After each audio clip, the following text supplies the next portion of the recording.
اچھا، اب collective wisdom اگر غلط ہو جائے، جو کہ ہمیں لگتا ہے کہ غلط اس کیس میں، تو کیا کیا جائے ستائش صاحب؟ کیا سپریم کورٹ کو موو کیا جا سکتا ہے اس کے اوپر آپ کے خیال میں؟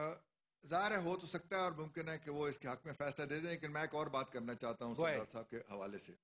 اور وہ یہ ہے کہ جو کانسٹیٹیوشن کمیشن نے فیصلہ کیا کہ پروونشل اٹانومی بڑھنے چاہیے، وہ تو بہت اچھی پیش رفت ہے اور اس پہ عمل ہونا چاہیے، لیکن اس کے باوجود جب یہ فیڈرل گورنمنٹ نے منظور کر لیا پر امپلیمنٹیشن کمیشن کی سفارشات کی روشنی میں کہ اسٹینڈرڈز آف ایجوکیشن کا کام فیڈرل گورنمنٹ کے پاس ریگولیٹری اتھارٹی کے طور پہ رہے گا، تو اس کے لیے انہیں نیا ادارہ کریٹ کرنے کی ضرورت کیا ہے؟ ایک commission on standard under the cabinet division, جب ایک ادارہ اس کام کے لیے موجود ہے تو اس کو سٹریم لائن کر کے، اس کی سائز چھوٹا کر کے یہ کام اسے دے دیں، کوآرڈینیشن آف سائنٹیفک ریسرچ دے دیں، فنڈنگ کا کام دے دیں، تو آدھا جو کمیشن ہے وہ آپ تو سیو کر ستائش صاحب سکتے ہیں۔ یہی پہلی تو ہم بوجھنے کی کوشش کر رہے ہیں، اور آپ کے تجربے سے فائدہ یہ کیوں کیا ہے پھر؟ اس کے میں یہ یہی تو کیوں کا کہہ رہا جواب ہوں، نہیں مل رہا نا ہمیں؟ دیکھیں نا، جو وہ کہہ رہے ہیں کہ ایک کمیٹی کا فیصلہ ہے، گورنمنٹ کا نہیں ہے، جب کمیٹی نے سفارشات کر دیں تو گورنمنٹ کو یہ فیصلہ کرنا ہے کہ جو ریزیڈول فنکشن فیڈرل گورنمنٹ کے پاس رہ گئے، یعنی standards of education and coordination of research, وہ کون کرے گا؟ ٹھیک، جب اس کے لیے ایک ادارہ موجود ہے تو اس کو نئے سرے سے انوینٹ کرنے کے بجائے ایک نیا ادارہ ایک چھوٹے سے ڈویژن کے نیچے اس کو آپ کرنے دیں، اور کمیشن کا جو آدھا سٹاف سرپلس ہوگا اس سے صوبوں کے اندر کمیشن بن سکتے ہیں، اور جو کام اس وقت ہائر ستائش ایجوکیشن صاحب آپ کمیشن پھر کر مجھے کیوں کا جواب نہیں دے رہے آپ؟ مجھے آپ کے تجربے کی روشنی میں، آپ کے تجزیے میں کیوں کیا ہے یہ کیوں دیکھیے کنسنسس ڈیولپ ہوا ہے؟ دیکھیے میں نے جو رضا ربانی صاحب کے بیان پڑھے ہیں،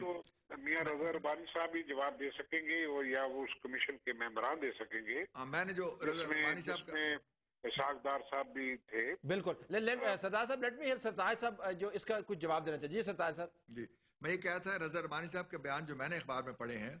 ایک جنرل فیلنگ ہے کہ ہم نے پروونشل اٹانومی کی ہے اور جو فیڈرل ادارے ہیں وہ کوشش کر رہے ہیں اس کو روکنے کی، تاکہ یہاں پہ ان کے ادارے جو ہیں یا منسٹریاں یا ڈپارٹمنٹ کام کرتے رہیں، تو یہ بات سسپیشن صحیح ہے، لیکن اس کیس میں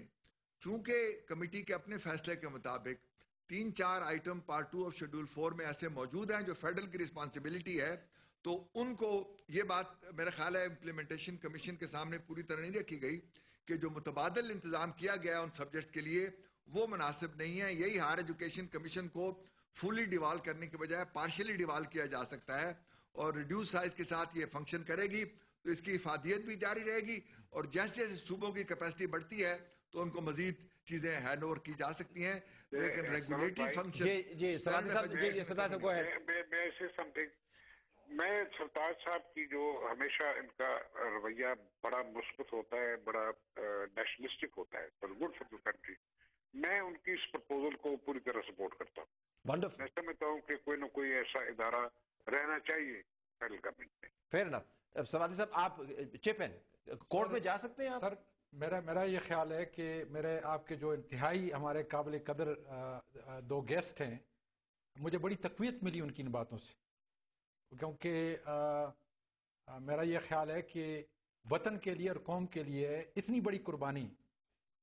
میرا یہ خیال ہے کہ اس کو ہمیں ریٹین کر کے کورٹ کے لیے۔ سر جب آپ نے ایک کوشچن کیا،